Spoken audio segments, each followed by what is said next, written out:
Welcome back to a new episode of the Shout at the Devils podcast. I am Justin Brady, aka Devils Fanatics, and I write for Jersey Sporting News. And I'm here with my co-host Daniel Amoia, aka devils.report, and he writes for the Hockey Writers.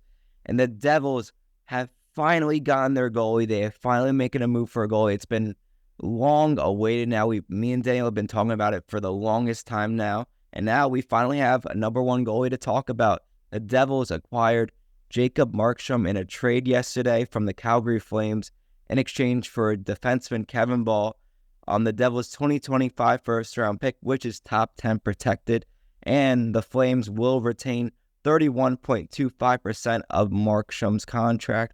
Overall, I like this deal, but I'll let you get into it first, Daniel. What are your overall thoughts of the deal?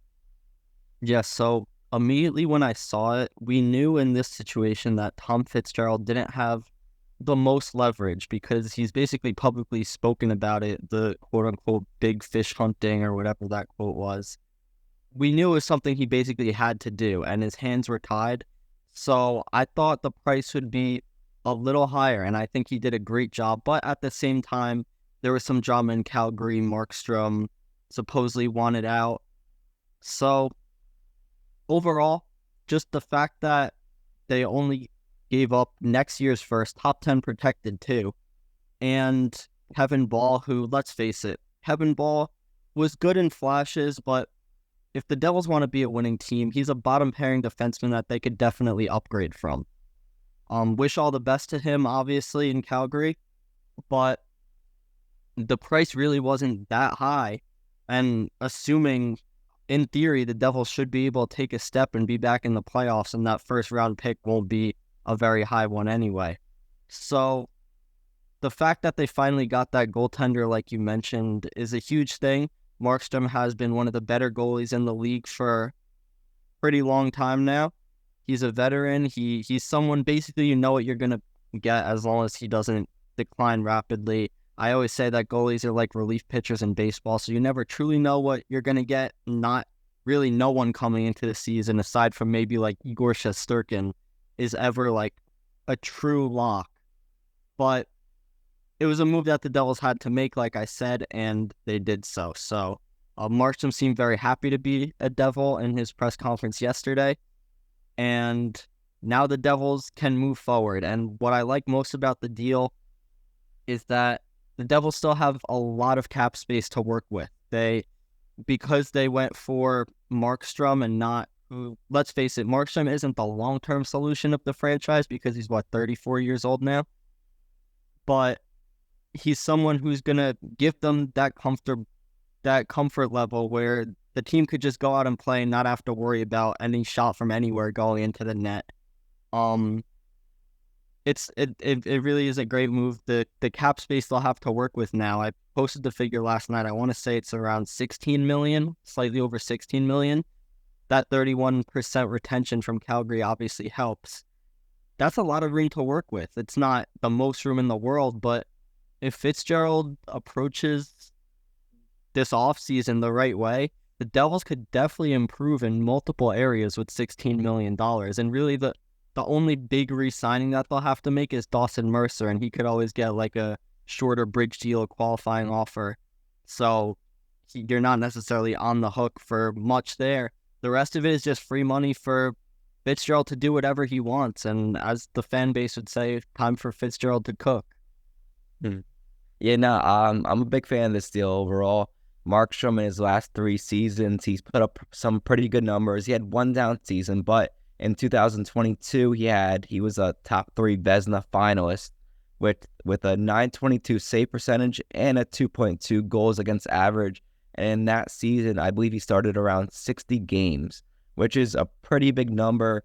That's something that we really haven't seen out of any Devils goaltender really ever since Marty Brodeur, maybe Corey Schneider. I don't think we ever got on a goalie who started 60 or more games in a very long time. So Markstrom is more than capable of it.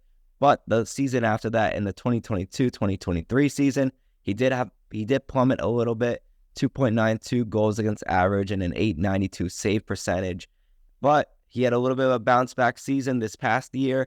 He had a 2.78 goals against average and a .905 save percentage, which I think overall is pretty solid for a goalie at his age, and I think he can only get better with possibly hopefully improved Devils defense. The Flames defense that they had last year was not that good. They lost Zadorov, they lost Hanifin, they lost a lot of guys throughout the season, which made it hard on Markstrom, but he was still able to put up some pretty solid numbers.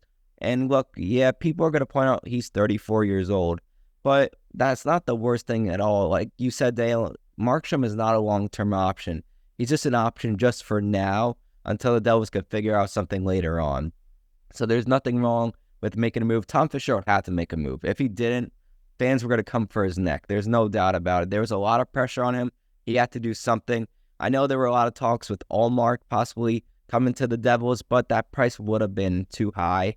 I think so. So, I mean, the fact that they only had to give up Kevin Ball, which, in my opinion, I think was a bit of a liability last season on defense and could be considered a soft defender for the guy, like, he's 6'7".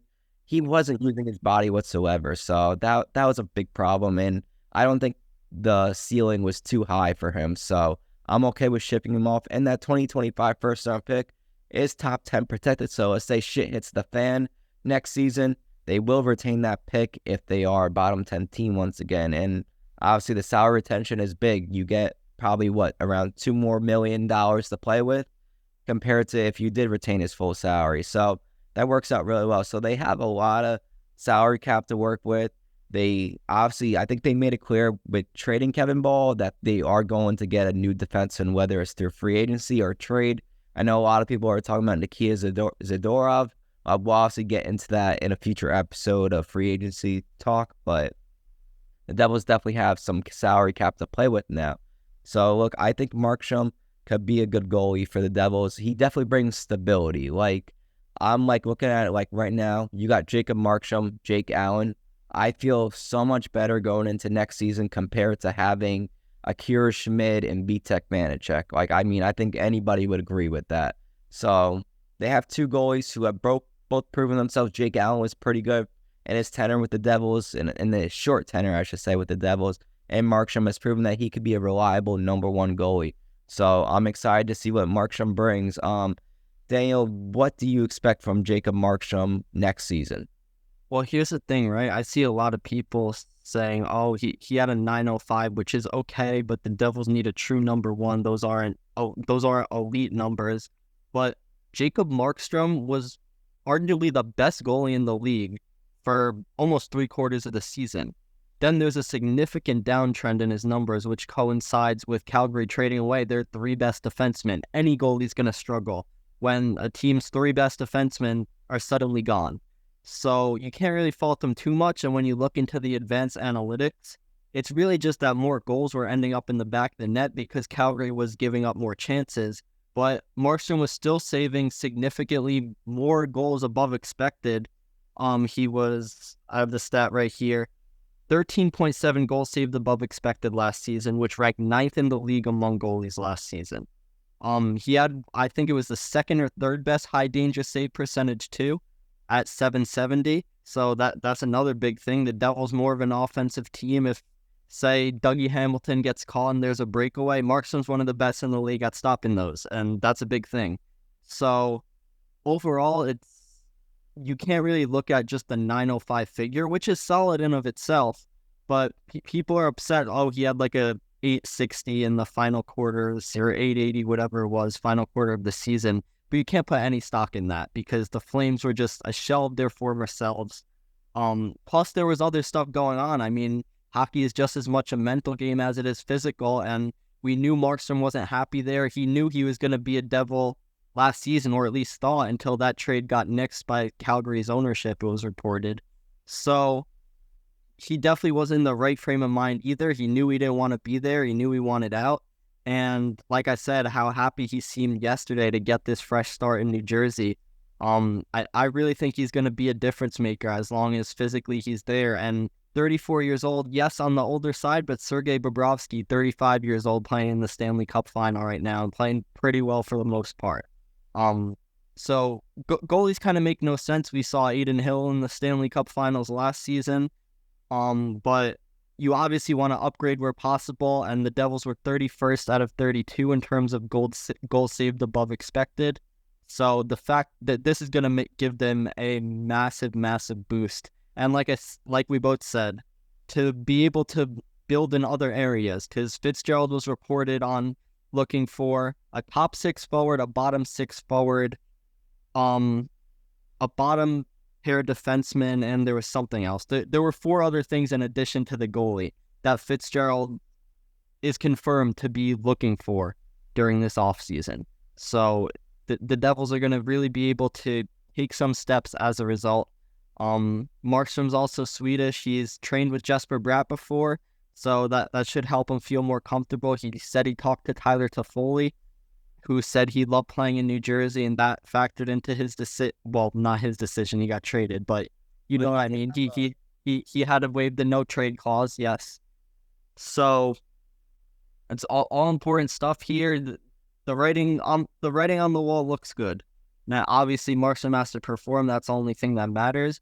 But this is, I would say, fairly minimal risk compared to other acquisitions, especially like maybe a guy like, say, Linus Olmark or Jussi Saros would have been better or longer-term solutions. But you look at the price tag, I mean, the Devils are handcuffing themselves and wouldn't be able to do much with the rest of their offseason or grow further if you're trading guys away, like, say, Seamus Casey. If you're trading a 10th overall pick, the Devils are in a position to contend for a long time right now if they play their cards right.